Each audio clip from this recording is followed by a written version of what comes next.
Since the beginning of time, marriage has been the foundation of society. And one of the secrets of success in marriage is you don't have to marry the perfect person who's just like you. Yeah, you see, God has created each of us with a unique set of strengths that when celebrated, rather than stifled, can unlock the true potential of your marriage. In strengths-based marriage, we've drawn from more than 50 years of research from the Gallup Institute, combined with over 35 years of experience in marriage counseling, to develop an incredibly exciting resource that can literally revolutionize your relationship and prepare you for a lifetime of passion and intimacy, and we can't wait to share it with you. That's right. When you learn to recognize and focus on the strengths of your spouse, you'll be able to celebrate what's right about them and value their God-given differences, not resent them. So join us on this journey to explore how implementing a strengths-based marriage can bring you closer together than ever before with your spouse. Dr. Donald O. Clifton was a forerunner in positive psychology. Through his research, he identified 34 universal strengths that exist within each individual. Working with Gallup, he developed the Strengths Finder assessment, which reveals how our unique order of strengths affect the way we engage with the world around us, influencing our thoughts, feelings, and behavior. Thousands of businesses, teams, and churches have harnessed this strengths-based approach to interacting, resulting in stronger relationships and greater performance. So what happens when you apply these same ideas to your own personal relationships, or even your marriage? On this journey, you will discover how to thrive in your strengths, recognize the positive traits in your partner, and develop your own strengths-based marriage. I want to talk to you about how to make your differences dynamic rather than dangerous, because many people, when they get married, they don't know how to understand their differences, and because of that, they begin to fight, begin to judge each other, begin to try to change each other. This is what happened to my wife and I when we got married 44 years ago. We've been married for 44 years. And when we first got married, it was a nightmare. And I loved her. I was very attracted to her. She was attracted to me. We got married. And we began to fight just really, really bad fights, judging each other. And what I thought was, because she wasn't like me, something was wrong with her. You know, because I thought I was like the epicenter of normal. And if you're not like me, then you ain't normal. Well, she was very much unlike me in many areas, so different. And I was different, of course. And so we fought, and we were on the brink of divorce after several years of marriage, really believing that we had made a mistake, that there was something wrong with both of us. We both had judged each other so much until we learned that we were different by God's design, and we began to celebrate our differences. This is what changed our marriage. This is why Allan and I wrote the book on strength-based marriage, is because understanding your differences and making them dynamic the way that God intended and not dangerous. What happens when you don't understand your differences is what God made in marriage to help us to have a wonderful, fulfilling life and to be a team. This is how God made marriage. We're different, but we make each other complete. We come together and we become whole when we celebrate our differences. Well, let me give you an example specifically of some things in areas that were different and that they're wonderful when you understand it. First of all of our major needs are different. A woman, and I've taught this all over the world to hundreds of thousands of people, is that women, number one need is security. And the number two need that most women have is for open and honest communication. Women want to talk. They want the details, not headlines. They want their husbands to patiently talk to them, and that's how they connect with their husband's world. They want soft, non-sexual affection, and they want leadership. They don't want to be dominated, but they want their husband to be the loving initiator of the finances, the children, the romance, the spirituality, those areas of the marriage. So when a woman, when she's happy in marriage and her needs are getting met, it's because security, communication, affection, and leadership, those needs are being met. But men are not the same. A man's number one need is respect and honor. That's the mega need of men. Secondly is sex. I don't think that shocks anyone, and there are some women more sexual than their husbands, but most men are more sexual than their wives. The third need of a man is friendship with his wife. We like our wife to be our buddy and not our mother. And so we want to be friends with our wives. The fourth is domestic support. And that doesn't mean that all of the household responsibilities fall to the wife. It means that only a woman can really turn a house into a home.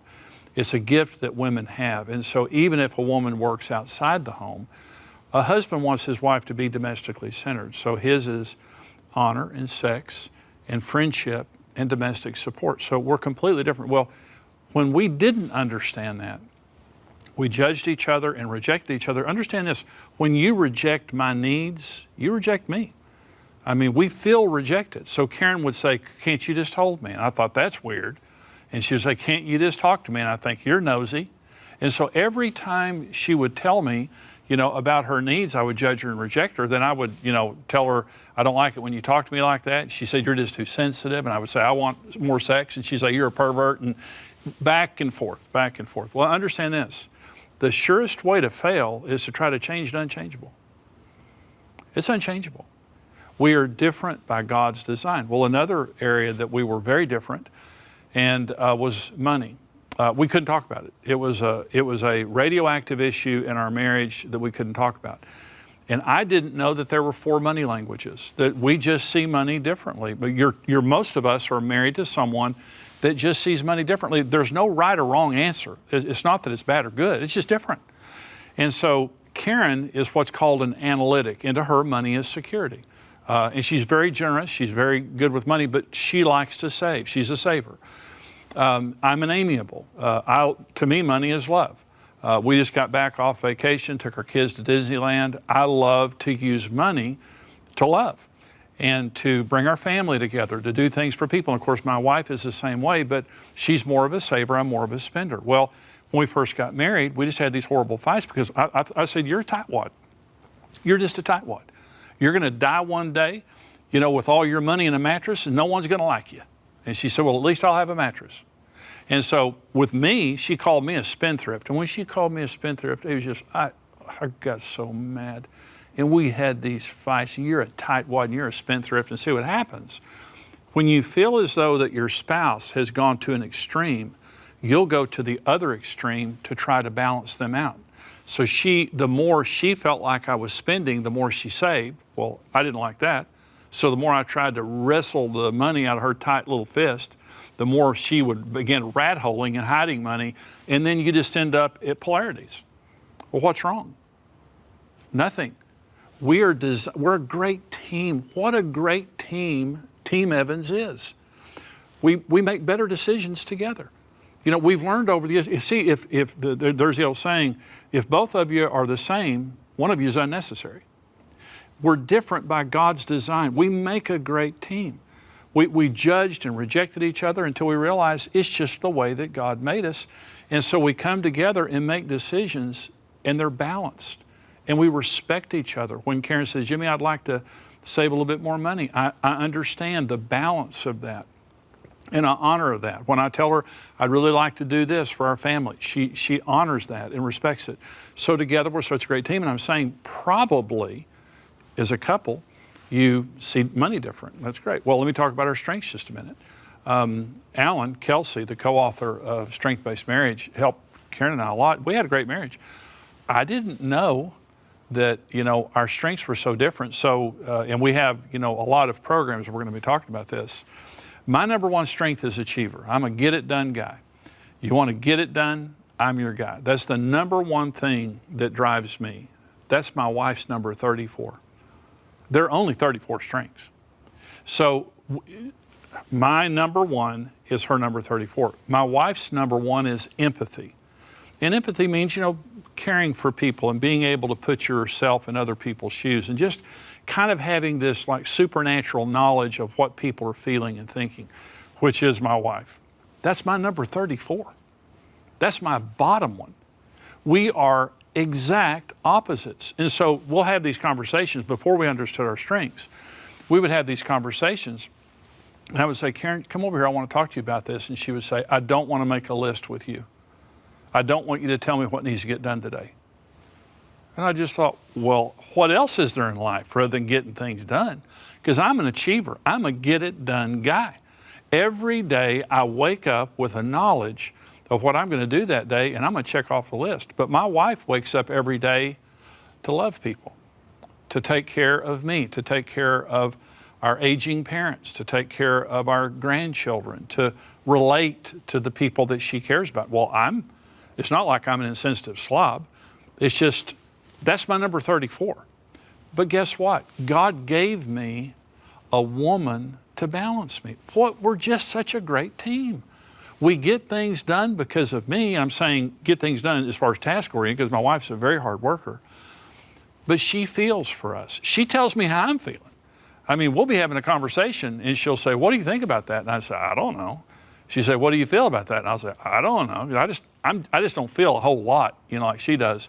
She'll tell me how I'm feeling. And she's always right. A week or two later, I'm just sitting there thinking, well, that's exactly how I'm feeling. She knew 2 weeks ago how I was feeling. And what I realized one day is I need someone in my life that's not like me. See, we used to fight and judge each other. Our differences were dangerous, and we were rejecting and judging each other because we didn't understand. 1 Peter 3 tells men, live with your wives with understanding as a fellow heir of the grace of life, lest your prayers be hindered. And with understanding means respecting her differences. She's different. Women love it. They love it when their husband affirms them. And they say, honey, can you hold me? And honey, I really want you to be around this weekend because I need you to be here with me and the kids. And he doesn't roll his eyes and judge her and reject her, but he says, I understand, honey. There's nothing more important to me than just being here with you and meeting your needs, make sure that you're taken care of. Holding her, talking to her, being the leader of the home, not dominating, treating her as an equal, but leading her in the home. She's in heaven. It doesn't get any better than that. You're affirming her. If she has a different money language, you listen, you affirm her. Her strengths, you understand her strengths, which is so important. It gave Karen and I a different language in our marriage to understand. She has empathy, I have achiever. We now have a language for that, and we respect that, and we're a great team. We're Team Evans. Our differences are not dangerous. Our differences are awesome. We are a great team, and you need to be thankful that God didn't give you somebody just like you. It would be a very boring life. God gave you someone different, and understanding those differences makes your marriage dynamic. Let me say this, there are 3 types of differences in marriages. One is rejected. This is how we started out. We rejected each other's differences. That's the worst. The next is tolerated. You don't really celebrate it, you just kind of tolerate it. Roll your eyes. Women, you can't live with them and you can't live without them. That's tolerating. The third is celebrating. This is where we need to be. We celebrate the fact that we're different. I celebrate Karen. 44 years of marriage, 44 years ago, I saw her on the outside and I thought, she's hot. Like her, I want to spend the rest of my life with her. But then she just drove me crazy. Not because there was something wrong with her. There was something wrong with me. I want to encourage you. Learn about the differences in your spouse. Celebrate those differences, and they will be dynamic and they will lead to a very, very happy marriage. TBN wants you to discover the truths and principles found in strengths-based marriage, and you will begin to see your relationship with your spouse in a whole new way. Call or go online to request this powerful collection today with your gift of $120 or more, and as our thank you for supporting TBN, we will rush these incredible resources to you today. Call 800-626-7454 or visit tbn.org/strongmarriage. If you're just tuning in, welcome to Strengths-Based Marriage. We have a guest couple with us today. Let's have a look at how their strengths influence their marriage. Today's couple is Jimmy and Karen Evans from Dallas, Texas. Jimmy's top 5 strengths are achiever, self-assurance, command, relator, and learner. Karen's top 5 strengths are empathy, developer, restorative, responsibility, and harmony. I'm Allan, Kelsey. I'm the co-author of Strengths-Based Marriage, and I'm really happy to be here with you, with my lovely bride, Stephanie. Thank you. Hi, darling. Good to have you here. It's good to be here. I always feel stronger when you're present. Yep. I like that. We've been married 25 years in May, Yep. so we're going to do something special.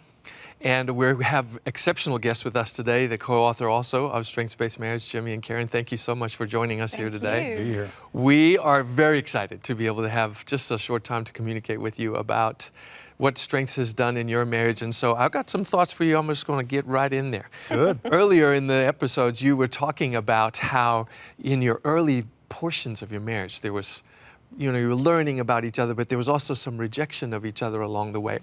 If you fast forward from that place to where you are now, knowing what you do now about Strengths, what kind of problems might that have solved for you early on? Oh, every problem, probably. Yeah, honestly, I thought Karen was defective. Excuse me. I did. He knows better now. Well, I thought you were supposed to be the same. I thought that compatibility meant that we would be the same, and I thought we're not the same. In fact, we're just so not the same. And Karen would feel, she's empathy is her number one strength. That's my number 34. And I just thought, she feels too much. She's too emotional. And I would shame it. And I would say, you're just too emotional, stop it. Well, it's trying to stop the unstoppable. Yeah. You're not going to do it. And you're putting a lid on top of steam, it's going to blow. And that's what would happen, is that I would just sit there and judge her and reject her. And she was being who God made her to be. And if I would have known that, if I could go back 44 years, what I would have done is to listen more attentively and to affirm her. When she would come to me and say something, I would say, that's so brilliant, that's so great. Because Karen is very relationally oriented and I'm very goal oriented. I see, and I'm relational, I love my family, I love God, but that's not my number one. That's her, she wakes up in the morning to relate, okay? And I felt like she was too demanding of me relationally. I thought her expectations were wrong. And so we just fought. And Strengths would have changed completely. The way that I talked to her, the way that I listened to her, the way that I treated her. And we learned about our strengths about 6 years ago. You taught us and you helped us. And we had a good marriage, but Strengths just took it to the next level. Wow. So you said that you really admired him even early on when there were some difficulties. That just shows me that even in troubled relationships, there's always hope, isn't there? Absolutely. So when you're thinking about admiring him, is it just something you're thinking of, or were you able to articulate it? I've always seen that gift in him, is be able to talk, and he's a great learner. He knows everything about everything, and it's not an arrogant thing. He just does. The whole family's like, Dad, tell us this, and so we always go to him for information because he's always attaining. So I love that, because I'm not a learner. I want somebody just to teach me, tell me. Well, that's true. You have learner, right? Oh, yeah. That's one of your Oh, yeah. learners. What drives him crazy, if I come into the room and want to talk about, Jimmy, I just think so-and-so and so-and-so and so-and-so, and I can see that, it's like his brain just looks, he's like. I can only take so much of that. But she's so good at it. Because that's how I see. And in our relationship, we're a team. We really are a team. And when it comes to relationships and that type of thing, I'm just not on that level. And she'll sit there and talk, and I admire it. Used to, what I would just say is, leave them alone, Karen. Just leave everybody alone. Why are you in everybody's business? And why are you talking about like that? Because I didn't understand it. Yeah. Now I'm just saying, thank God I have her in my life. Yeah. Because our family, our parents, our friend, every relationship in our life is better because of her. Yeah. And she keeps the integrity of our home. But with me, I keep us on track of accomplishing God's purpose. Sure. For us. Good team. Yeah, we're a great team. So early on in our marriage, Karen, I did greatly admire Karen, and she greatly admired me. It was the confusion about our strengths that created a lot of conflict, especially with me, because I was dominant and trying to change her. She would tell me how I was feeling, and early in our marriage. And she was always wanting to know how I felt, and I just thought, that's a boundary. I'm not telling you how I feel. Well, of course, women They don't want you just to communicate. They want to tell you. They want you to tell your feelings. Yes. They want you to open their feelings. I didn't know my feelings. And then let's go deeper. Yeah, and she said one time. More? You want more? She knew something that had happened in my past, and she said that really devastated you. And I thought, it didn't devastate me, but it did. A couple of weeks later, I was praying in my quiet time, and the Holy Spirit just took me back to what had happened. It devastated me. Wow. Well, Karen helped to wire me emotionally. So a lot of times, what's irritating you about your spouse is a strength that you don't understand. It's Yeah. misdiagnosed. It's not always true. And usually your strengths come so easy for you that That's you right. don't see it the way the other person's feeling it. Yeah. You know, you're just thinking it's a natural thing. You know, everybody should be like this. Yeah. But here's the point. I don't have empathy, but I have a wife with empathy. Yeah. So I have empathy. Yeah. Is if I respect her and we act as a team. But if you try to force me to have empathy, it's going to be a bad day. Jimmy, bring a little clarity to this idea, because the Bible says that the two are supposed to become one. And you mentioned earlier, like, I thought we were supposed to become the same person. But that's really not what that means, is it? Exactly. You know, the misunderstanding, this was a misunderstanding I had when we got married. I thought compatibility meant sameness. See, it says, in the image of God, He created him. Male and female, He created them. And male and female is different. Yeah. We fit together. We're very different, but we fit together. And so we are different by God's design. And a lot of things about us, our needs, our deepest needs, our strengths, there are many things that are different. What you want to marry is your compatible opposite. But compatibility is based on shared faith, shared values, and shared goals, not sameness. I see. We share Jesus in common. Yeah. We have the same character. We have the same values. We want to go to the same place in life. In other words, if one person wants to have 7 children and live on a farm, and the other one person wants to have 2 children, live in Manhattan, you got a problem. Yeah. Yeah. You may both be Christians, but you don't have shared goals. Yeah. Okay, you may have shared character. But what you want is compatibility, but if you're 100% compatible, you're not the same. And people go online to online dating, which is great. And they have all those categories. Yeah. You know, I want this and this and this, and you find a person that matched in all your categories, super deal. You're going to be very different than that person. And sometimes I think that the online dating, though it's fine, it's great way to meet people, is it can set a person up for wrong expectations. Yeah. Because we were compatible online, we're just going to have the same thoughts and finish each other's sentences and being an eternal mind melt. It's not going to happen. You're going to be very, very different.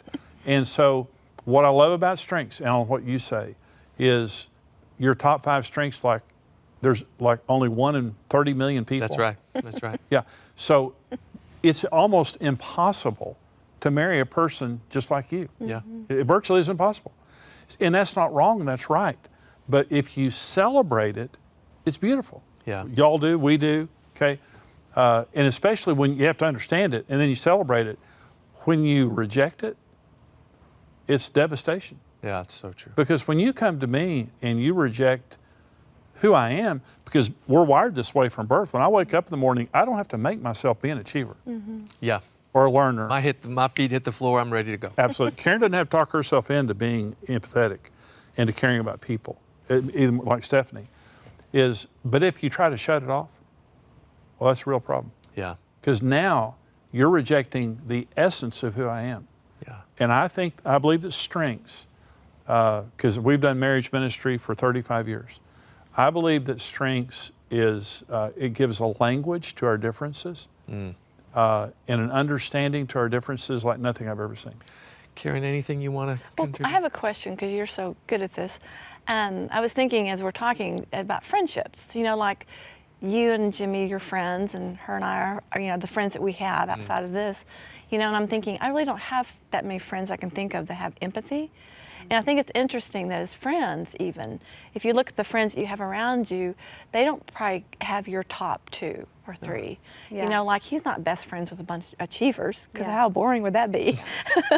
You know? I know this person already. Yeah, and so I think back, you know, how many times, you know, just in a marriage, when before you get married, and you're producing a friendship first, you know, and just how that is, you know, what you start on. And just That's right. remember, you know, that's built on things that you really liked about each other. Yeah. And that's a great point, because it's not just about your marriage, it's about your children, your friends. Yeah. Everyone has strengths. Yeah, it's really true. These strengths really do make their way into so many different elements of our lives, not just marriage or relationships. Right. Kim, Jimmy, Karen, thank you so much for Thank joining you. us today. It's so a real fun. pleasure to spend some time with you. I love to see stories like that. That's why we do what we do, and an example of the impact these powerful resources can have on your marriage.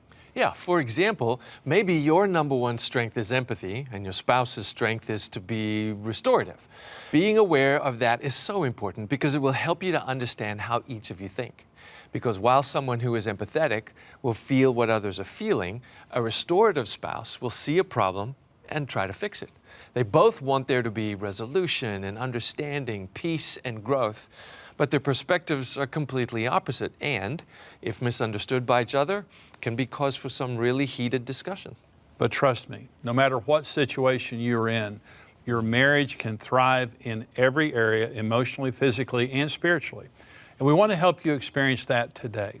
So request your strengths-based marriage resources with your gift and discover the principles you need to see yourself, your spouse, and your marriage in a new, amazing way.